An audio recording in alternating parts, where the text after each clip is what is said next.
ఇవి కూడా ఇదంతా పూర్తిగా ఎక్స్పోర్టింగ్ వేస్టేజ్. ఇదేదో పెద్ద చేప మొత్తానికి.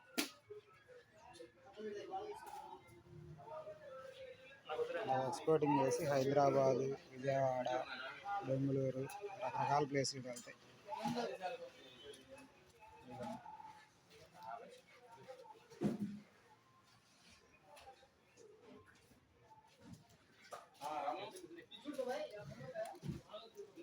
మొత్తం ఇవన్నీ గ్రేడింగ్ అయిపోయిన తర్వాత ఇలా ప్యాకింగ్ చేస్తారు.